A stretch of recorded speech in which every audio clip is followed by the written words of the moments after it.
Boom, thank you. Hey, Taylor Sharp here with you with the Huddle Up podcast. On this podcast, we cover all things NFL, whether it's game reaction, playoff outlook, top stories, breaking down wins and losses, you name it, we're going to have it right here on the Huddle Up podcast. And right now, I want to talk about Aaron Rodgers, one of the most polarizing players in the NFL, a guy who's been there, done that. But should the Jets move on from Aaron Rodgers? I kind of think they should, and let me explain why. So the Jets right now are 3-10, okay? They just lost their most recent game to the Dolphins, 32-26. And Aaron Rodgers actually had an okay game. 27 of 39, 339 yards, a touchdown, no turnovers. But he had multiple chances to go down the field and win that game, and he couldn't do it. And you could say, okay, well, he didn't get it done. Yeah, but it's a disturbing trend that we've seen. And this goes back to the Packers in the playoffs. Look, so many people on national ESPN and all the talking heads always say, hey, Aaron Rodgers might be the greatest quarterback of all time. Not with that playoff record, you can't be. He's 12-10 all time in the playoffs. He's made the playoffs a crap ton, obviously, with 12-10. But since his Super Bowl win, which is now 14 years ago, he's 7-9. He has a losing record in the playoffs since he walked off the field holding the Lombardi 14 years ago. But it's not just on the field. It's everything he has said off the field. What did he do in Green Bay after he won that Super Bowl? He couldn't repeat it, so he ran Mike McCarthy out of town. He handpicks Matt LaFleur. He couldn't win with Matt LaFleur, so what does he do? He demands a trade. He moves on from the offseason.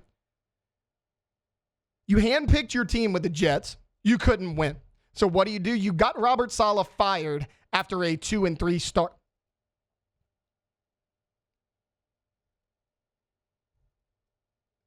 Jets have one win since Robert Saleh's firing. They are sitting at 3-10. Their defense has gotten worse without Robert Saleh. Under Saleh, they gave up 17 points per game. Without Robert Saleh, 28.3. Again, one win since firing Robert Saleh.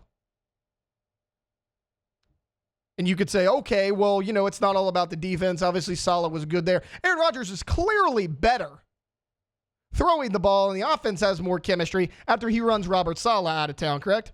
No. You rank 25th in the NFL in terms of points per game with just 19.3. That's with supposedly the greatest quarterback of all time.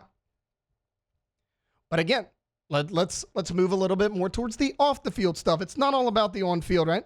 Aaron Rodgers, after their most recent game, was asked, hey, give us your thoughts on the Jets' 14-year playoff drought, because it seems almost impossible. Aaron Rodgers' response, I've been here only 1 year that I've started. So part of it for 1 year is on me. It's disappointing.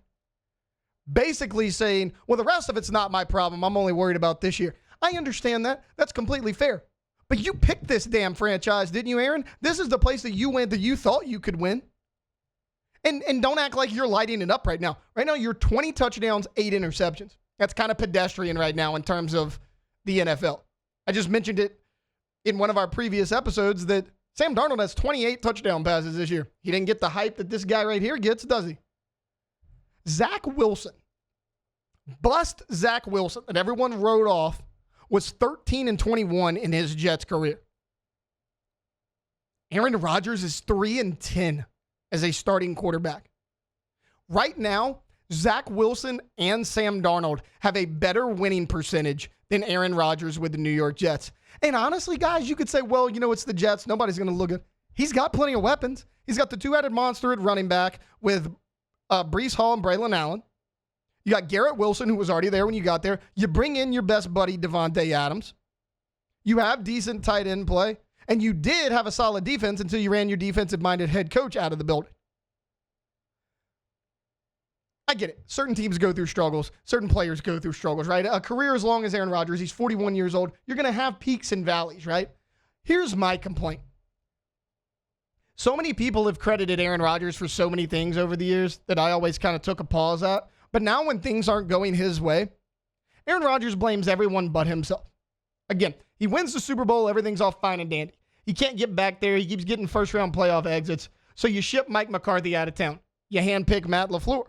Well, you couldn't get back to the Super Bowl and you couldn't win in the playoffs with Matt LaFleur. That's fine. I want to be traded. It's clearly not my fault. It's the coach's fault. Let me be traded. Let me get out of here. I want to handpick my team. I want to go to the New York Jets. Knowing full well who their personnel was, who their head coach was, who their GM was. You get there, you don't have success. Well, I want Robert Saleh fired. He was never my guy anyways, even though you picked this team when Robert Saleh was on it. Now that Saleh's gone, which you got to believe Aaron Rodgers had some sort of hand in, he's still losing. And now when asked about, oh, well, this franchise has been so bad, he said, hey, I've only been here for a year. Aaron Rodgers, as good as he is running out of people to blame for his repeated failures. I'm so tired of looking back at what players have done in the past. What have you done for me lately? This is a what have you done for me lately league. This is a results-oriented league.